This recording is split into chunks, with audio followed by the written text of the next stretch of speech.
بسم اللہ الرحمن الرحیم نحمده ونصلی ونسلم علی رسولہ الکریم وعلی آلہ وصحبہ اجمعین وبعد۔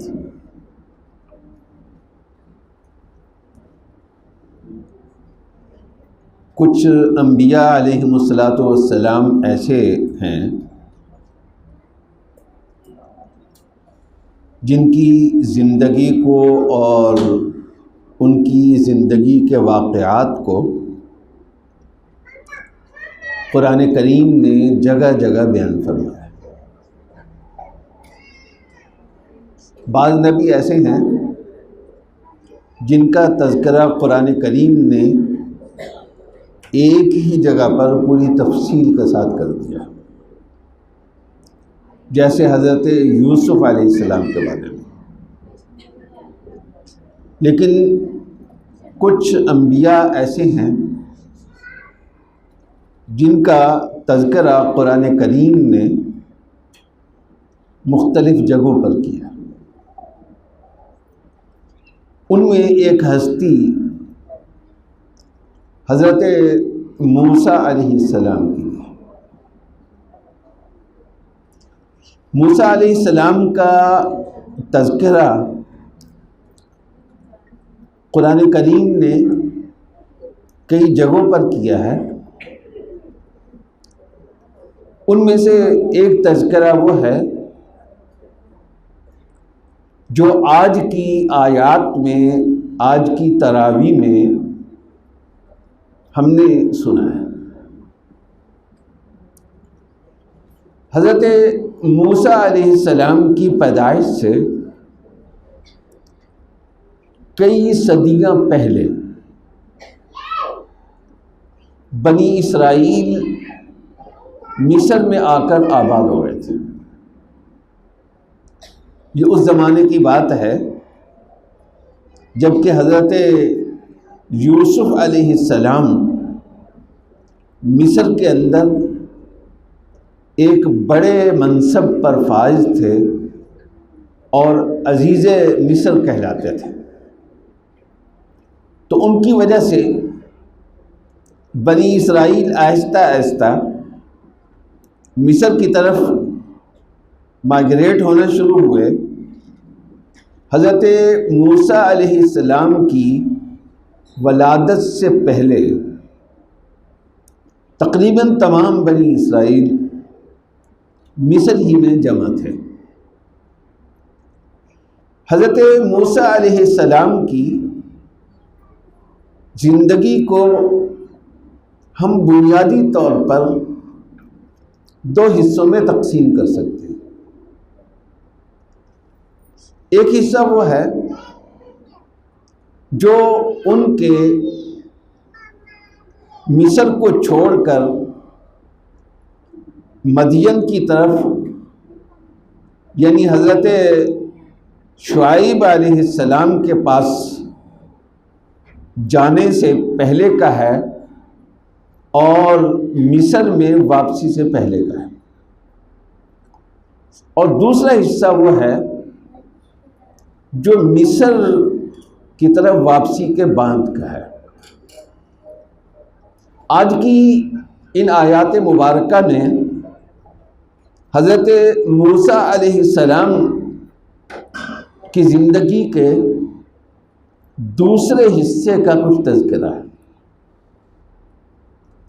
حضرت موسیٰ علیہ السلام تقریباً 10 سال مصر سے باہر گزار کر، مدین میں گزار کر، حضرت شعیب علیہ السلام کے پاس گزار کر اپنے اہل و عیال کے ساتھ واپس مصر کی طرف آ رہے تھے۔ تو راستے میں اللہ جل جلالہ نے حضرت موسیٰ علیہ السلام کو نبوت سے سرفراز کیا اور یہ حکم دیا کہ پہلے تو تمہارا مصر جانا تمہارے اپنے طبعی تقاضے کی بنیاد پر تھا کہ تمہارا سارا خاندان وہاں رہتا ہے، میں بھی وہاں جا کر باقی زندگی گزاروں، لیکن اب مصر میں تمہارا جانا یہ تمہارے طبعی تقاضے کی وجہ سے نہیں رہے گا، بلکہ یہ اللہ جل جلالہ کی نمائندگی کے طور پر ہوگا۔ حضرت موسیٰ علیہ السلام کی شخصیت اس امت کے لیے بہت زیادہ اہمیت کی حامل ہے، اس لیے قرآن کریم میں سورہ مزمل میں یہ کہا گیا ہے، سرور دو عالم حضور اقدس صلی اللہ علیہ وسلم کا حوالہ دیتے ہوئے کہ ہم نے تمہاری طرف ایک رسول بھیجے ہیں، کما ارسلنا الی فرعون رسولا، جیسا کہ ہم نے فرعون کی طرف اپنے رسول بھیجے تھے، یعنی حضرت موسیٰ علیہ السلام کو بھیجا تھا۔ تو قرآن کریم نے گویا نبی کریم صلی اللہ علیہ وسلم کی بعثت کو تشبیہ دی ہے حضرت موسیٰ علیہ السلام کی بعثت کے ساتھ۔ اور ایک بات اور ہے، وہ یہ ہے کہ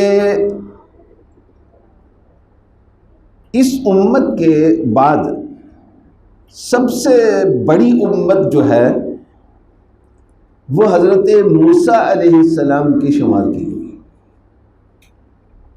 ایک حدیث میں آتا ہے کہ رسول اللہ صلی اللہ علیہ وسلم نے فرمایا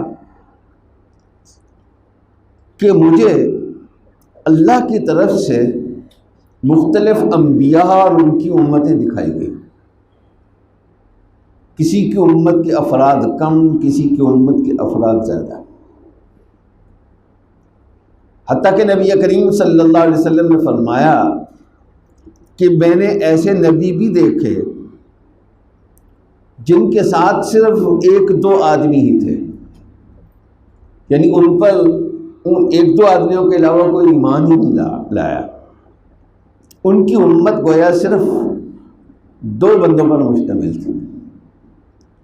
اور فرمایا کہ ایسی بھی دیکھی میں نے، ایسے نبی بھی دیکھے ہیں جن کے ساتھ کوئی بھی نہیں تھی، انہوں نے اللہ کے حکم کے مطابق لوگوں پر محنت کی اور اللہ کے ہاں وہ اپنے کام میں کامیاب ٹھہرے، لیکن کسی نے ان کی شخصیت سے فائدہ نہیں اٹھایا، اور بھی اس طرح سے دکھائے گئے۔ تو رسول اللہ صلی اللہ علیہ وسلم فرماتے ہیں کہ پھر مجھے ایک بہت بڑا مجمع دکھایا گیا، دور تک سر ہی سر نظر آ رہے ہیں، قد سد الافق۔ تو میں نے یہ سوچا کہ شاید یہ میری امت ہے جو اتنی بڑی ہے، تو مجھے بتایا گیا کہ نہیں، یہ تمہاری امت نہیں ہے، بلکہ یہ موسیٰ علیہ السلام کی امت ہے۔ اور اس کے بعد پھر مجھے ایک اور منظر دکھایا گیا جس میں صرف یہ نہیں کہ سامنے کی طرف سر ہی سر نظر آ رہے ہیں تا حد نگاہ، پتہ نہیں کہاں تک، بلکہ سامنے کی طرف بھی لوگ ہی لوگ ہیں، دائیں طرف مڑ کے دیکھا تو ادھر بھی لوگ ہی لوگ ہیں، بائیں طرف مڑ کے دیکھا تو ادھر بھی لوگ ہی لوگ ہیں۔ اور مجھے کہا گیا کہ یہ اے نبی صلی اللہ علیہ وسلم یہ تمہاری امت ہے، اور ان میں کچھ لوگ ایسے ہیں جو اللہ کے اتنے پسندیدہ اور مقرب ہیں کہ وہ بغیر حساب کتاب کے جنت میں جائیں گے۔ تو گویا امت کی تعداد کے اعتبار سے بھی حضرت موسیٰ علیہ السلام کو اس امت سے ایک نسبت حاصل ہے۔ اور تیسری بات ایک اور ہے، وہ یہ ہے کہ حضرت موسیٰ علیہ السلام کا اس امت پر اور خاص طور پر ہم جیسے کمزور لوگوں پر ایک بہت بڑا احسان ہے۔ ہم سب جانتے ہیں کہ رسول اللہ صلی اللہ علیہ وسلم جب معراج پہ تشریف لے گئے تو وہاں اس سفر میں آپ کو کچھ تحفے عطا کیے گئے۔ ان تحفوں میں سے ایک تحفہ جو ہے وہ یہ بھی تھا کہ یہ امت 24 گھنٹے میں دن رات میں 50 نمازیں پڑھے گی۔ رسول اللہ صلی اللہ علیہ وسلم واپس آ رہے تھے، موسیٰ علیہ السلام نے پوچھا کہ کیا لے کر آ رہے ہیں؟ یہ بھی ایک عجیب مزاج کا فرق ہے کہ باقی انبیاء سے رسول اللہ صلی اللہ علیہ وسلم کی ملاقات ہوئی ہے، لیکن اس میں صرف سلام دعائی ہوئی ہے اور کوئی بات نہیں ہوئی۔ حضرت موسیٰ علیہ السلام کا مزاج جو ہے وہ ہر معاملے میں اپنا ایکٹیو رول ادا کرنے کا تھا، فعال رہنے کا تھا، ایکٹیو رہنے کا تھا، لا تعلق رہنے کا مزاج نہیں تھا۔ یعنی اس امت میں اگر ہم دیکھیں تو ہمیں یہ مزاج خاص طور پر سیدنا حضرت عمر فاروق رضی اللہ تعالیٰ عنہ کے اندر نظر آتا ہے۔ تو یہاں پر بھی موسیٰ علیہ السلام نے ایک مداخلت کی اور یہ کہا کہ نمازوں کی یہ تعداد بہت زیادہ ہے، آپ کی امت اس پر عمل نہیں کر سکے گی۔ اور ایک بات کہی، رسول اللہ صلی اللہ علیہ وسلم اپنے علم، اپنے مرتبے میں تمام انبیاء سے بڑھ کر ہیں، لیکن موسیٰ علیہ السلام نے کہا کہ آپ کا علم زیادہ ہوگا، آپ کا اللہ کے ہاں قرب زیادہ ہوگا، آپ کا مقام اور مرتبہ بڑا بلند ہوگا، لیکن یہ یاد رکھیں کہ ایکسپیرینس میرا زیادہ ہے، تجربہ میرا زیادہ ہے، کیونکہ آپ کو تو نبوت ملے ابھی 5 سال ہوئے ہیں اور میں نے بنی اسرائیل کے ساتھ پوری زندگی گزاری ہے۔ اس لیے میں اپنے مقام اور مرتبے کی وجہ سے نہیں، اپنا علم زیادہ ہونے کی وجہ سے نہیں، بلکہ اپنا تجربہ زیادہ ہونے کی وجہ سے میں آپ کی خیر خواہی میں یہ بات کہتا ہوں، آپ کی امت کی خیر خواہی میں یہ بات کہتا ہوں کہ اپنے رب سے کمی کی درخواست کیجیے۔ یہ موسیٰ علیہ السلام نے نبی کریم صلی اللہ علیہ وسلم کو مشورہ دیا۔ اس سے یہ بھی پتہ چلا کہ بعض جگہوں پر تجربے کا متبادل کوئی اور چیز نہیں ہوتی۔ یعنی کچھ لوگ ایسے ہوتے ہیں جن کے پاس ڈگریاں بہت زیادہ ہوتی ہیں، ان کا مطالعہ بہت زیادہ ہوتا ہے، پڑھے ہوئے بہت ہوتے ہیں، لیکن بعض اوقات ان کی یہ لکھائی پڑھائی کسی کام نہیں آتی اور ایک تجربہ کار انسان، تجربہ کار ان پڑھ انسان کا تجربہ کام آ جاتا ہے۔ ایسی بہت ساری مثالیں ملتی ہیں۔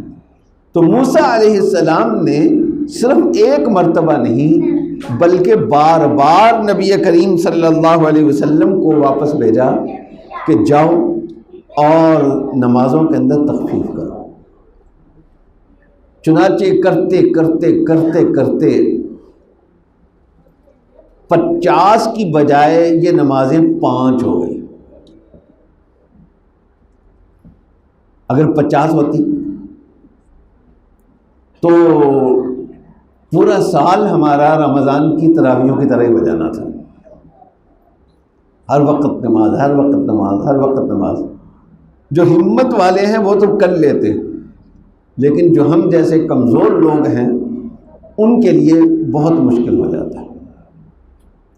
اس لیے حضرت موسیٰ علیہ السلام کا اس امت پر یہ خاص طور پر ایک بڑا احسان ہے۔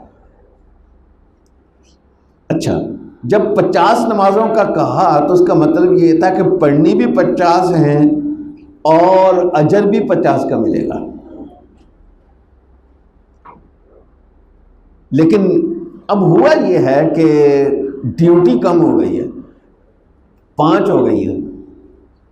تو اب سوال یہ ہو سکتا تھا کہ کیا معاوضے میں بھی کمی آئے گی، اس کے حساب سے اجر و ثواب میں بھی کمی آئے گی. تو اللہ کی طرف سے فوراً اسی موقع پر ساتھ ہی یہ اعلان کیا گیا کہ یہ پڑھنے میں 5 ہیں، لیکن اجر و ثواب کے اعتبار سے یہ 5 نمازیں 50 نمازوں کے برابر ہیں. یعنی ڈیوٹی کم ہوئی ہے، 50 گھنٹے کی بجائے 5 گھنٹے کی ڈیوٹی ہے، لیکن جو اجرت ملنی ہے، جو تنخواہ ملنی ہے، وہ 50 ہی کی ملنی ہے، وہ پہلے والی ملنی ہے. ایک مرتبہ کہہ کر ہم تنخواہ میں کمی نہیں کر سکتے، ہاں ایک مرتبہ کہنے کے بعد ہم کسی کی ڈیوٹی کے اندر کمی کر سکتے ہیں. اور اس موقع پر اللہ کا ایک دوسرا کرم ہوا، یعنی اس کا ذریعہ بھی حضرت موسیٰ علیہ السلام ہی بنے ہیں، اور وہ اس امت کی ایک خاص خصوصیت ہے کہ یہاں نماز کے بارے میں یہ ہو رہا ہے کہ ایک نماز کو 10 سے ضرب دی جا رہی ہے. ایک نماز 10 نمازوں کے برابر، 2 ہو گئی تو 20 کے برابر، اسی طریقے سے 50 تک. تو اللہ جل جلالہ نے اسی موقع پر یہ اعلان کیا، اور یہ بات کل کی آیات میں، کل کی تراویح میں آخر میں بھی آئی تھی کہ یہ اصول اب صرف نماز پر ہی لاگو نہیں ہوگا، بلکہ اس امت کی ہر نیکی پر یہ اصول لاگو ہوگا کہ اگر اس امت میں کوئی شخص گناہ کرے گا تو اس کے نامہ اعمال میں وہ ایک گناہ ہی لکھا جائے گا، اور وہ بھی اللہ اپنے کرم سے، فضل سے معاف کرنا چاہے تو معاف کر دیں. لیکن جب اس امت کا کوئی فرد ایک نیکی کرے گا تو اگر نیکی کا صرف ارادہ کیا اور عملاً اس کو بجا نہیں لا سکا تو محض نیت کی وجہ سے، ارادے کی وجہ سے اسے ایک نیت کا اجر مل جائے گا. اور اگر وہ نیکی اس نے کر بھی لی عملی طور پر تو اس کے نامہ اعمال میں ایک نیکی نہیں لکھی جائے گی، بلکہ کم از کم 10 لکھی جائے گی. یہ کم از کم جو ہے یہ اس لیے کہا میں نے کہ بعضوں کے لیے زیادہ بھی ہو سکتی ہیں. واللہ یضاعف لمن یشاء، کئی گنا زیادہ ہو جاتی ہیں. اور خاص طور پر آیات قرآن کا اور حدیث کا مطالعہ کرنے سے یہ بات سمجھ میں آتی ہے کہ نیکیوں میں اتنی جو بڑھوتری ہے کہ تھوڑی نیکی اللہ کے ہاں بڑی شمار ہو. یہ اصول جو ہے خاص طور پر مالی عبادات پر زیادہ لاگو ہوتا ہے. رسول اللہ صلی اللہ علیہ وسلم نے ارشاد فرمایا کہ ایک غریب آدمی صدقہ کرتا ہے، صرف ایک کھجور وہ دے سکتا ہے، وہ اس نے دے دی، لیکن کرتا وہ اخلاص کے ساتھ ہے. تو اللہ جل جلالہ اس کو بڑھاتے ہیں، ایک کھجور کو بہت پیار کے ساتھ اسے پالتے ہیں، جیسے تم میں سے کوئی آدمی گھریلو جانور کو پالتا ہے بہت پیار کے ساتھ. اور اتنا بڑھاتے ہیں، اتنا بڑھاتے ہیں کہ قیامت کے دن جب وہ آئے گا تو اس کے نامہ اعمال میں یہ نہیں لکھا ہوگا کہ اس نے ایک کھجور کا صدقہ کیا تھا، بلکہ اس کے نامہ اعمال میں یہ لکھا ہوگا کہ اس نے احد پہاڑ کے برابر کھجوروں کا ڈھیر اللہ کے راستے میں خرچ کیا. اس لیے تیسرے پارے کے اندر جہاں تذکرہ ہے اللہ کے راستے میں خرچ کرنے کا، وہاں اللہ جل جلالہ نے خاص طور پر کئی گنا نیکیوں کو بڑھانے کی بات کی ہے۔ تو بہرحال بات چلی کہیں اور سے تھی، نکل کہیں اور گئی۔ تو میں یہ عرض کر رہا تھا کہ حضرت موسیٰ علیہ السلام کا اس امت کے ساتھ ایک خاص لگاؤ اور تعلق ہے، اور رسول اللہ صلی اللہ علیہ وسلم کے ساتھ ان کی بہت زیادہ مشابہت ہے۔ باقی موسیٰ علیہ السلام کے واقعے کے بارے میں کچھ عرض کرنا تھا، تو انشاءاللہ دوبارہ کسی جگہ یہ آیتیں آئیں تو انشاءاللہ وہ بھی عرض کر دیں گے۔ اللہ تعالی ہمیں عمل کرنے کی توفیق عطا فرمائے۔